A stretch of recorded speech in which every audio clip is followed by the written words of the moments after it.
If I could have your attention, I'd like to call the meeting to order. And we'll start with Trustee Tommy Duff for our morning prayer.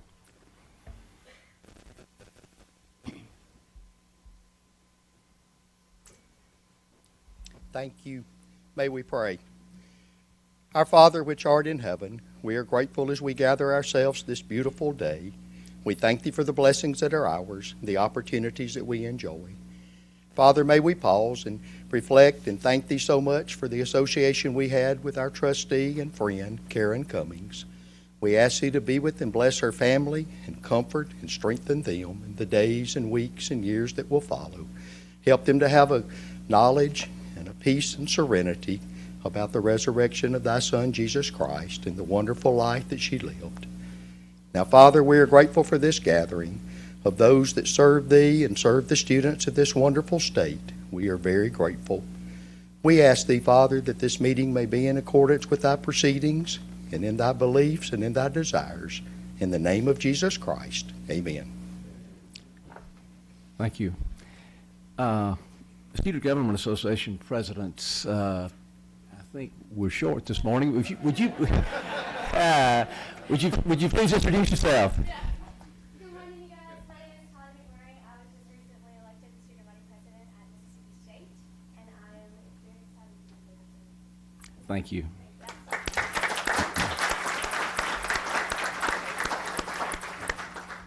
I also want to welcome our newest trustee this morning to her first meeting, former Supreme Court Justice Ann Lamar. We're happy you're here, and she will soon be official, I think, and confirmed, and was just appointed last week, and so this is her first meeting, and hope everyone gets a chance to speak to her today. Are there any other special guests that we need to recognize this morning? If not, this is a very special day. As you know, we have visitors from most of our universities, and I'd like to welcome everyone to our Board of Trustees 2017 Observance of Black History Month and our Diversity Awards of Excellence program. We're honored this morning to have you here and have you participate. We do this award ceremony yearly in February and celebrate the achievements and accomplishments of many of our faculty and staff who have made an impact on advancing diversity on their campus or in their community or throughout our state. At this time, it's my pleasure to turn the program over to our Chair of Diversity this year, Trustee Shane Hooper, who will present these to be honored this morning.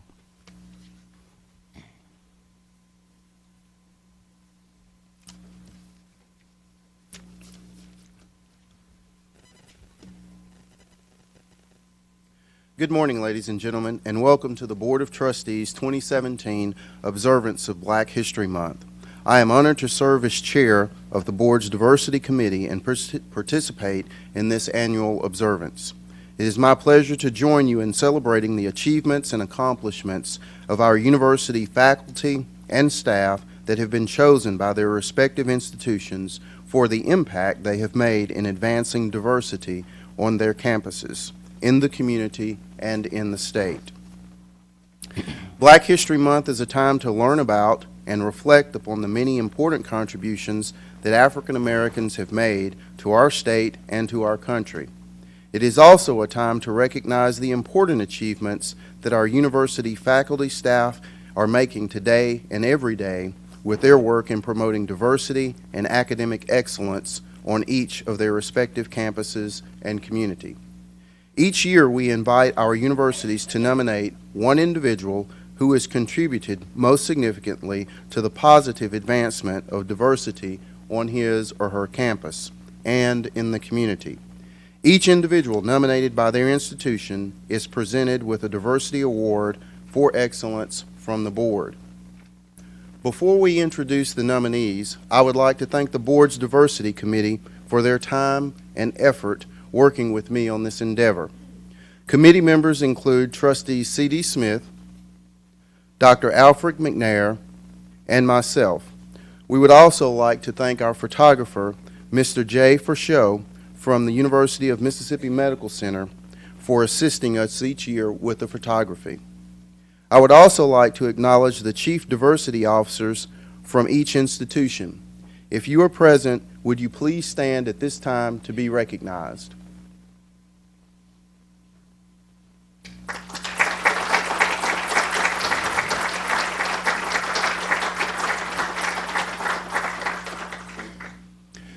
At this time, I will introduce our university nominees and present them with a plaque which reads, "In recognition of Black History Month, Diversity Award for Excellence for serving as a role model and strong advocate for the advancement of diversity at their respective universities." As you are being introduced, I would ask that the nominees please come forward to receive your plaque. I'll also ask that your university president accompany you to the podium. Photos will be taken at the podium as you are recognized.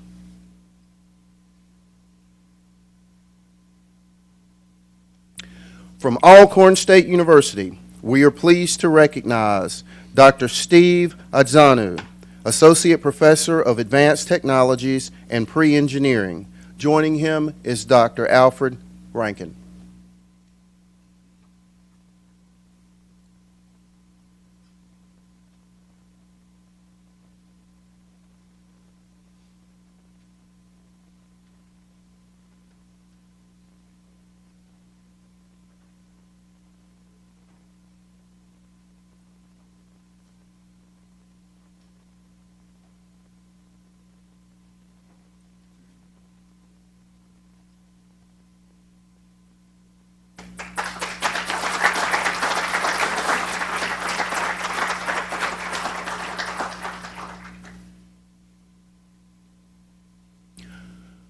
From Delta State University, we are pleased to recognize Dr. George Beals, Assistant Professor of Counselor of Education and Coordinator, Assessment Director of Counselor Education in the College of Education and Human Sciences. Joining him is President Mr. William Bill LaForge.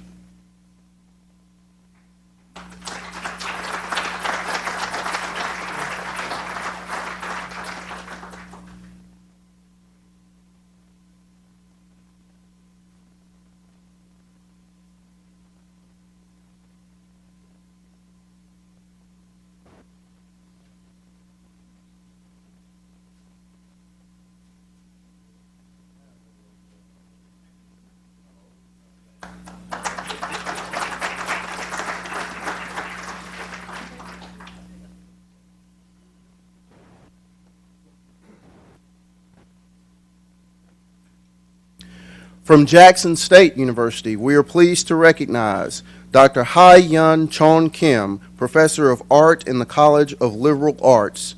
Joining her is Interim President Dr. Rod Page.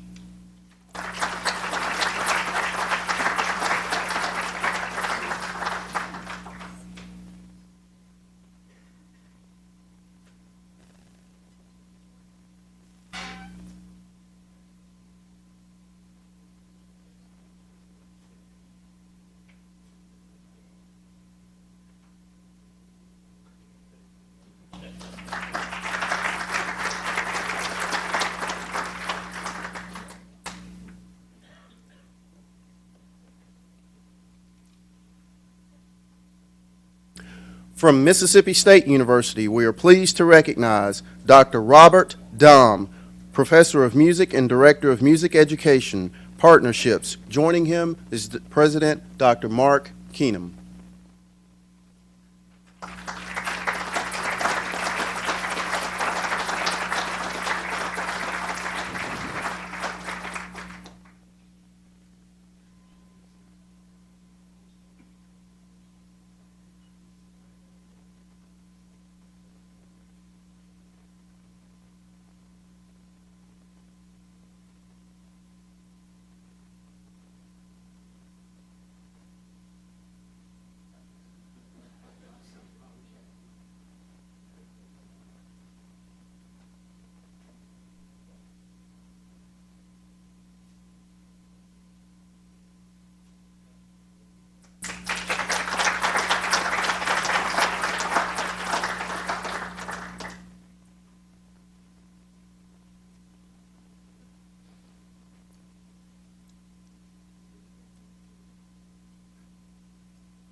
From the Mississippi State University Division of Agriculture, Forestry, and Veterinary Medicine, we are pleased to recognize Mr. Harvin Hudson, Agriculture and Natural Resources Extension Agent. Joining him will be Dr. Herndon and Dr. Keenum.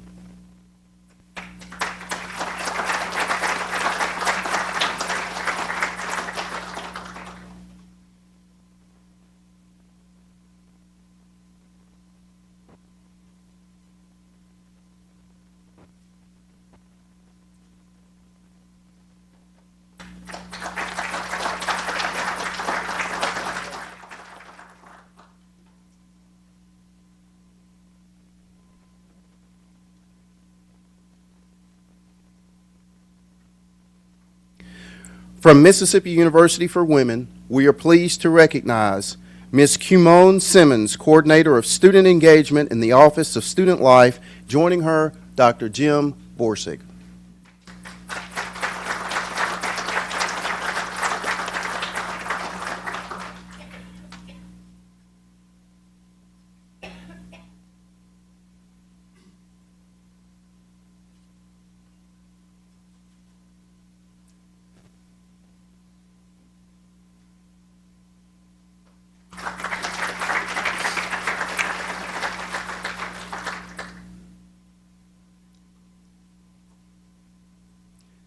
From the University of Mississippi, we are pleased to recognize Dr. Willa Johnson, Associate Professor of Sociology, Department of Sociology and Anthropology.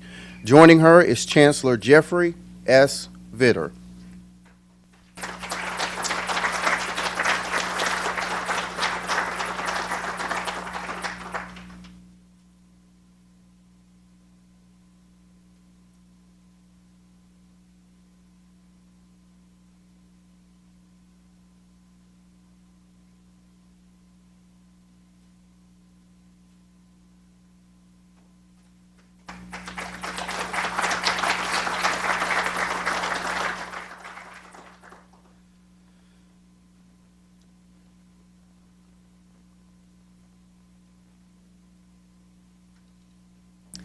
From the University of Mississippi Medical Center, we are pleased to recognize Dr. Hamad Bengouzi, Professor of Clinical Health Sciences, School of Health-Related Professionals. Joining him, Chancellor Jeff Vitter.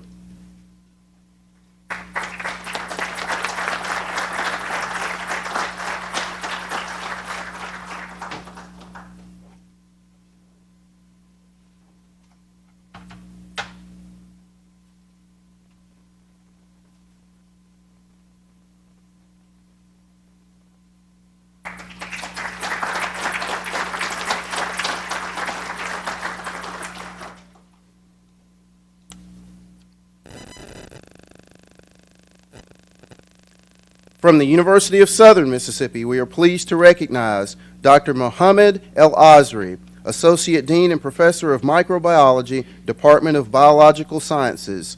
Joining him, Dr. Rodney Bennett.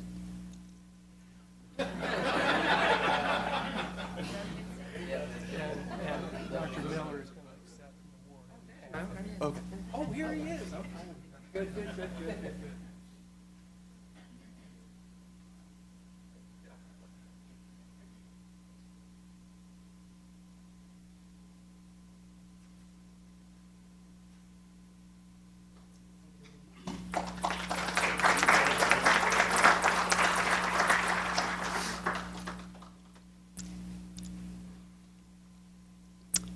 We applaud each of you and thank you for coming today. At this time, it is my pleasure to announce the individual chosen by the Diversity Committee as the 2017 Diversity Educator of the Year. Would you please join me in recognizing Dr. Cassie Sade Turnipseed, Assistant Professor of History in the Department of Social Sciences. Dr. Turnipseed, as this year's recipient. Joining her will be Dr. William Bynum.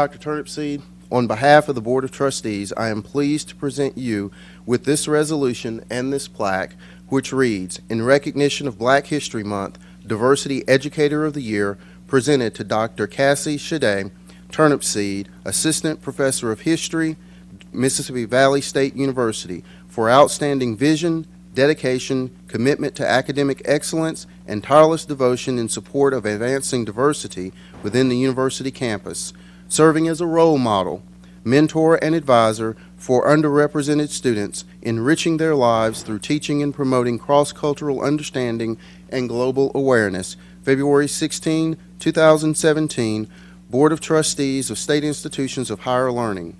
The resolution reads in part, whereas Dr. Turnipseed's goals and expectations of true diversity in the Mississippi narrative are rooted in her respect for all people and her understanding that the fundamental basis of creating an environment that embraces its diversity of thought, cultural backgrounds, and experiences hinges on respect of self. Therefore, in order for the goal of respect for one another to be achieved, Dr. Turnipseed lives and teaches the philosophy that there must be awareness and acceptance of one's own culture, history, and contributions. Know thyself. Therefore, be it resolved that the Mississippi Board of Trustees of State Institutions of Higher Learning take great pride in recognizing Dr. Cassie Shade Turnipseed as the 2017 Diversity Educator of the Year in observance of Black History Month for her tireless efforts in the pursuit of excellence in education and commitment to positive advancement of diversity at Mississippi Valley State University and in the community, which have fostered a better understanding and appreciation of different cultures. Ladies and gentlemen, please join me in recognizing Dr. Turnipseed, the IHL Diversity Educator of the Year. At this time, Dr. Turnipseed and Dr. Bynum will make some brief remarks.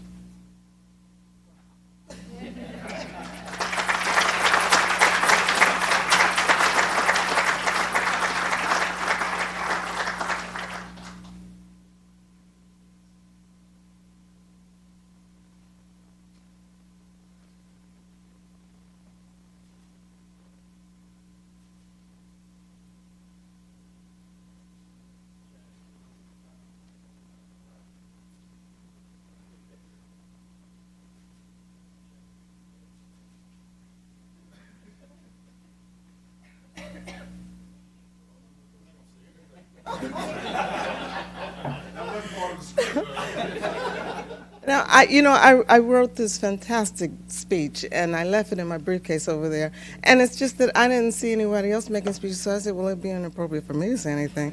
So I left it over there. But trust me, it was a great speech. I'm just going to say, I want to acknowledge my president and honor him as well as our Vice President of Academic Affairs, Dr. Constance Bland, and my department chair, Richard Mushi, who accepted this nomination and who vouched for me and made this happen. I didn't know all of this was going to happen. I really did. This is a big deal. And so I'm very, very honored. I am so very pleased that this has been extended to me. I'm born and raised in San Francisco, California, so I truly do get this diversity thing.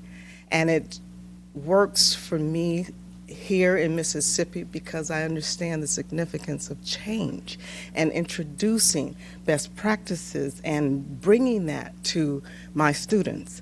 And it's a wonderful thing because what we do is explore, again, the best practices as we invite speakers from all over the world. We've had visitors from Burkina Faso, from the Ivory Coast, and from Norway, and we are planning a trip to the Norwegian Blues Festival. Did y'all know Norwegians play blues too?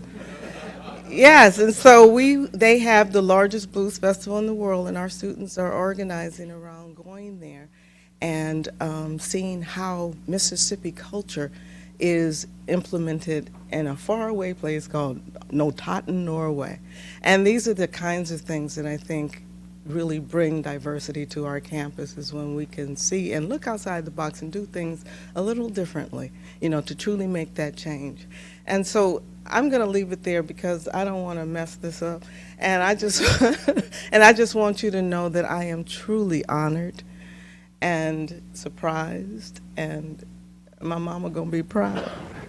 And I'm going to call her right now and tell her. So thank you so very much for this honor. Thank you. Thank you.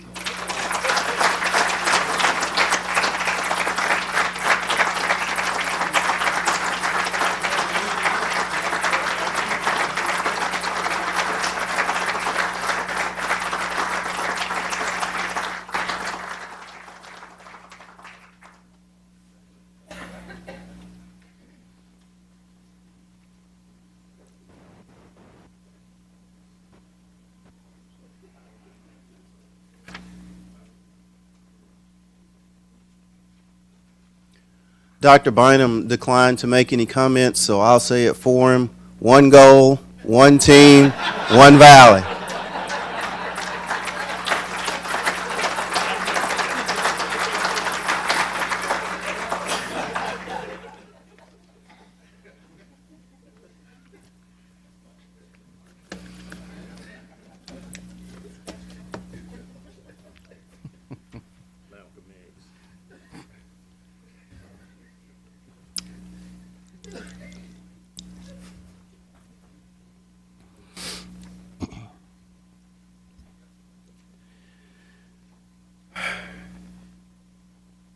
Now, ladies and gentlemen, it is my honor and pleasure to present the Community Service Award to someone who has demonstrated tremendous courage and steadfast dedication to the ideals of diversity and inclusion. A shining light and sterling example to all of us, Ms. Karen Cummins served on the Board of Trustees from 2012 until her recent death. Her commitment to this board, our universities, and our students never wavered. Her commitment grew from her belief that all students, regardless of background, socioeconomic status, or race, should have every opportunity to succeed. Karen understood the importance our universities play in changing lives, particularly for first-generation students. She understood the importance of our work as educators and leaders in creating these opportunities. She was dedicated to the work and to making a difference with this work. She inspired each one of us and all who met her. Karen was a native of the Mississippi Delta, both in Indianola and reared in Inverness. She remained in the Delta for college, receiving an associate's degree in business from Mississippi Delta Community College and a bachelor's degree in education from Delta State University. She was an inspiration to those she met through her work with Atmos Energy, which she joined in 1979 as a local office clerk. She rose to Vice President of Operations for the Northern Region, which included the Mississippi Delta, serving in administrative, marketing, and operation teams along the way. Even with these responsibilities, she found time to dedicate many, many hours to service to the community, serving in numerous civic and charitable organizations in the communities in which she lived and worked. She was devoted to her husband, Billy, and her family.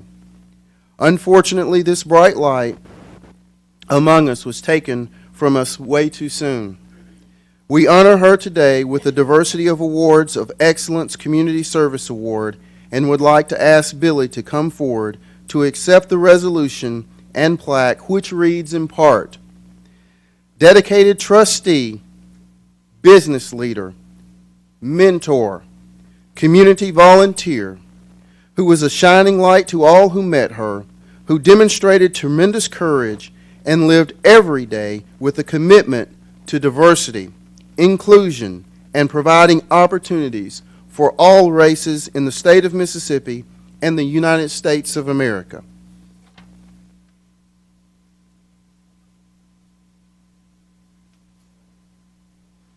On behalf of Karen Cummins, ladies and gentlemen, Billy Cummins.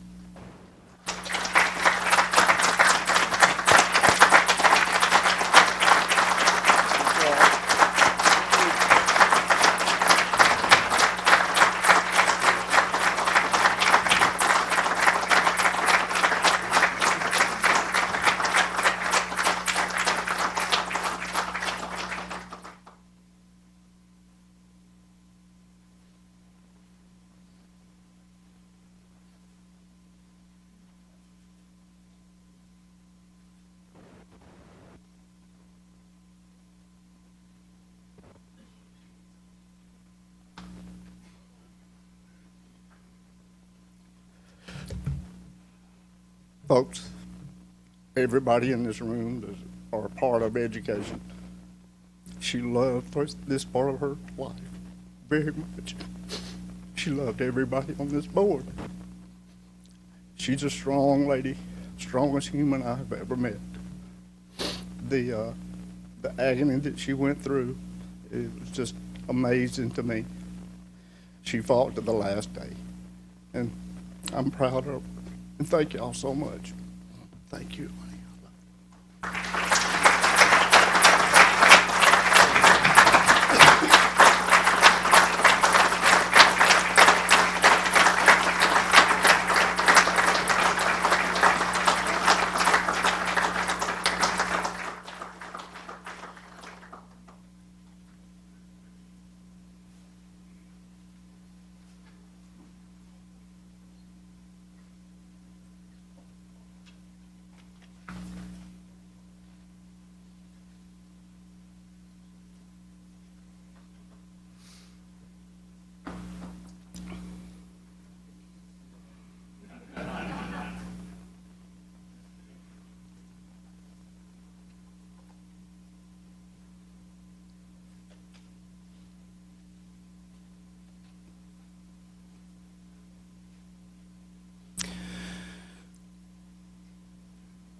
Billy, hang on one second. Billy, it is now my honor to make a motion that the board rename the Excellence in Diversity Community Service Award in memory of Trustee Karen Cummins. And from this point forward, the award will be named the Karen Cummins Community Service Award. I want to second that motion, Shane. It's been moved and seconded. All in favor, aye, please. Aye. All opposed, no. Motion's carried. The way Miss Cummins lived her life each day epitomized what this award is all about. So it is only right that this award will bear her name. Each year, as we bestow the award, we will seek to recognize someone with Karen's courage, grace, and sense of inclusion and community. Thank you again for joining us today for these awards. Congratulations to all recipients. You make a difference to our students, our university, and our state.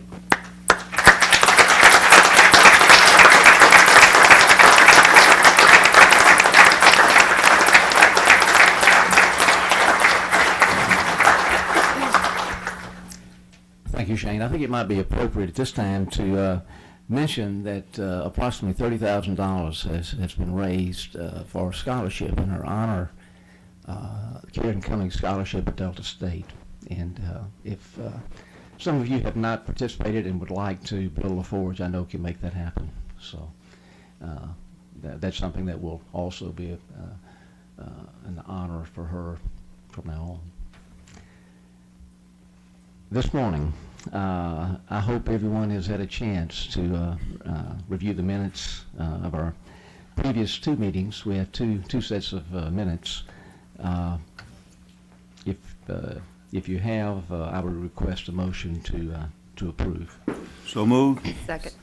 It's been moved and seconded that we approve both sets of minutes. If there are no additions or corrections, all in favor, please say aye.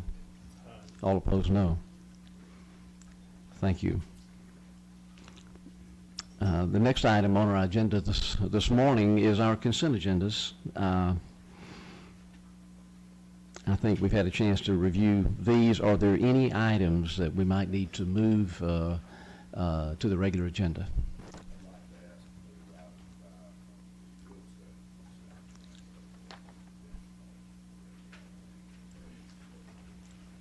Okay, thank you. We'll take that up in real estate portion of our regular agenda.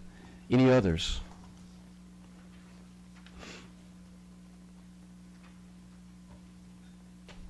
All right, we don't need a second in that. That can be any of these can be moved at any time. If not, do I hear a motion to accept the remainder of the consent agendas? So move. Moved and seconded. Any discussion? All in favor, aye. Aye. All opposed, no. Motion's carried. Let's move on now to our regular agendas. First, our Finance Committee, Trustee Christy Pickering. Okay, we have one item on the regular agenda. It's a request by UMMC to enter into an agreement with Medical Action Industries for the purchase of customized surgical procedure trays. And John is going to go through this with us. Thank you. This is a request from the University of Mississippi Medical Center with Medical Action Industries for the purchase of customized surgical procedure trays for surgeries on adult and pediatric patients. Medical Action Industries will produce surgical trays to reasonably ensure uninterrupted supply as needed for patient care. UMMC will be required to purchase 90% of their surgical trays from Medical Action as part of this contract. The term of the agreement is for 5 years at a total cost of $26.2 million. Medical Action is an approved vendor with one of UMMC's group purchasing organizations pursuant to Mississippi Code. This agreement can be terminated by UMMC upon 90 days' notice. The Attorney General's office has reviewed this contract and recommends approval, and board staff recommends approval. So I make a motion that we approve this. Moved and seconded. Discussion. I have a question.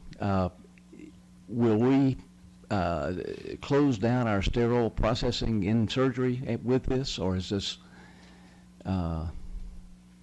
something that will be in addition to that? This will be in addition to that. We will not close down sterile processing. These are customized trays, and they're built for each physician based on what the physician needs in their surgical suites. So that's what this is. This is not anything to do with instrument repair or cleaning or anything like that. These are just pre-packed custom trays. What was the reason in 2012 that y'all terminated the other contract? They could not meet our requirements. They could not get the trays there in time, and some of the packages were not correct, so we This make terminated you more that agreement. efficient, and this is how you're It saving will, money? and it's actually, yes, and it actually will give us a savings by signing up for this 90% commitment. Okay, thanks. Other questions? Thank you. All in favor, aye. And all opposed? Thank you. Concludes the finance agenda. That completes our agenda. Okay. Next is our real estate agenda. Trustee Hal Parker. First item is the main pharmacy renovation at UMMC and Harry Sims. At this time, let the record reflect that Trustee Cooper is leaving the room before discussions that are on this item. There's not an leaving to avoid interference with propriety. Thank you, Van. Yeah. Let it be known that Trustee Hooper's recused himself. We have one regular item and one item that has been requested to be moved to the regular agenda. I'll start with the agenda item that's already on there. This is a request by University Medical Center concerning the main pharmacy renovation. University of Mississippi Medical Center requests approval to sole source the HVAC controls portion of the main pharmacy renovation project. The design professional for this project is McCarty Company. This project will involve the renovation and expansion of the current hospital, pharmacy, and administration areas involving approximately 10,000 square feet to meet all state and U.S. standards. As per the IHL and Bureau of Building Procurement Protocol for Energy Management Systems and Mechanical Controls, The University of Mississippi Medical Center is requesting approval to sole source the HVAC controls portion of this renovation project as an extension of the existing Johnson control system in the main pharmacy located in the basement of the east wing. UMC feels it will be in their best interest to extend the existing Johnson control system as a sole source to ensure the operational integrity of the existing building system. The probable cost for the project mechanical controls modifications is estimated to be $145,000. Board staff recommends approval of this item. Motion to approve. It's moved and seconded. Questions? This one and the other one, it's a sole source. Help us through understanding the process. Now, I remember that this has been before us before, and it certainly makes a lot of sense to me that you want all the controls working together. You don't want, I mean, it's hard enough on a computer when you got two different programs. So I understand that. I didn't understand the 25 and 50%. I just want to understand the process, because it seems to me if we're going to do a sole source, I need to understand the process better. And I seem to have a faint recollection that somebody didn't like it last time when we did this, and so I would at least like it to be discussed and me understand how it's done. So if anybody would raise a question, I could answer it. Yes, sir. I appreciate your question, Mr. Perry. And just to give a little history on this, because I think you need to look back in order to understand what's happened today. 5 or 6 years ago, this controls issue was just in complete disarray, and there was a fight going on just about every project. And so IHL, in conjunction with the Bureau, and really the Bureau took the lead, they had more of these projects than we did. But we collaborated to develop a protocol for obtaining these mechanical systems controls and energy management systems. And over a period of probably a year, we conducted surveys, and we had listening systems and met with the contractors and the vendors, mainly down at the Bureau's headquarters downtown. But we tried to get a feel for what the issues were and the complaints as to how that process was being done previously.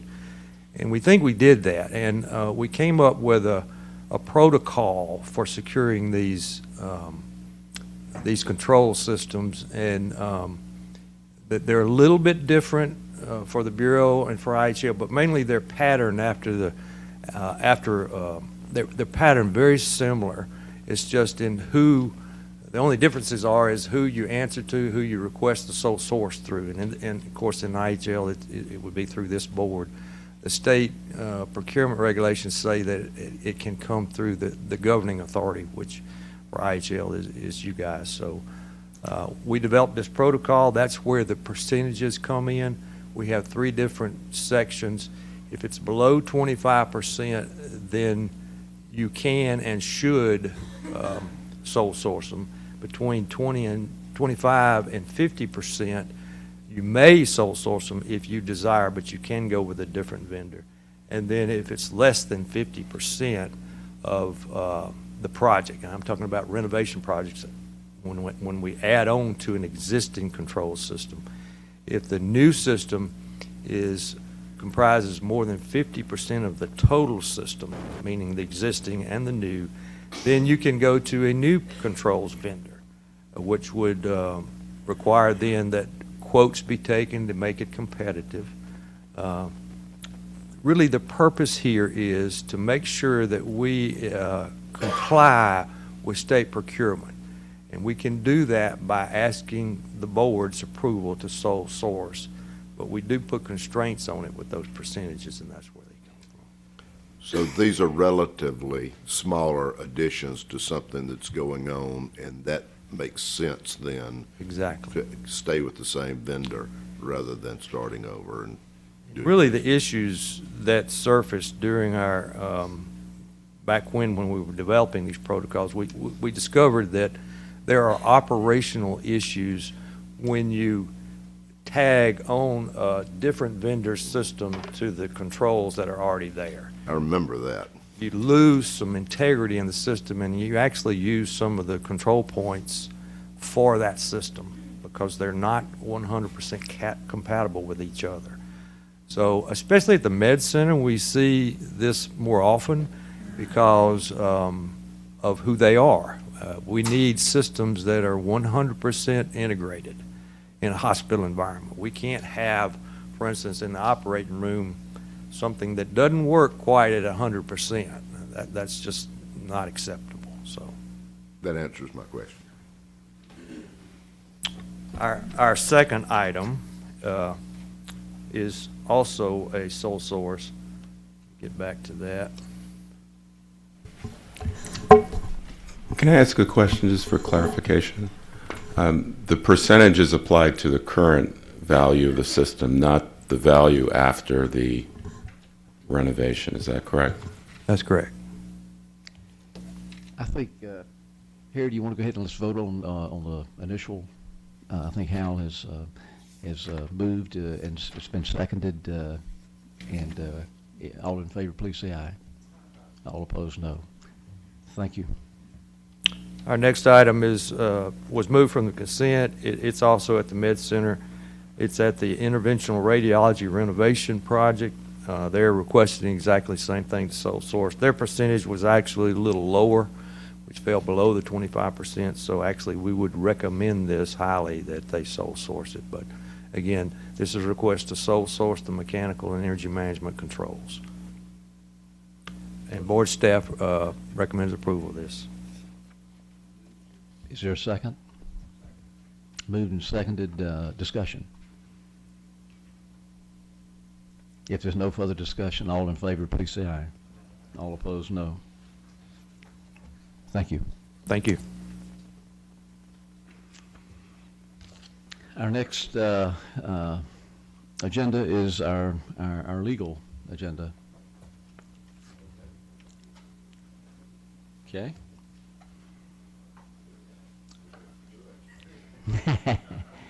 So our next item then, I believe, will be our administrative agenda. Okay. In our bylaws, we elect a vice president of our board 3 months in advance of when that person takes over as vice president, and the new president, vice president rather, the present vice president takes over as president. So this is the month that we need to select a vice president for who will take office this coming May, actually May the 8th. I've been counting the days.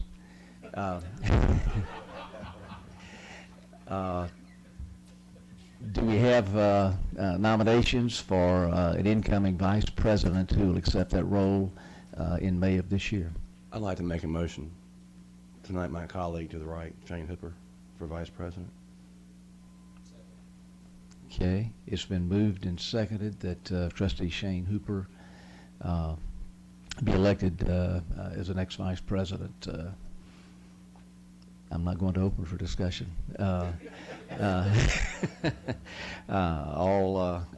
in favor? Well, first of all, are there other nominations? If not, all in favor, aye. All opposed, no. Congratulations. I look forward to that day. Other administrative or policy issues this morning? Okay. All right, moving on to our agenda, information agendas on your board book. Is there anything, Glenn, you'd like to go over under our information agendas?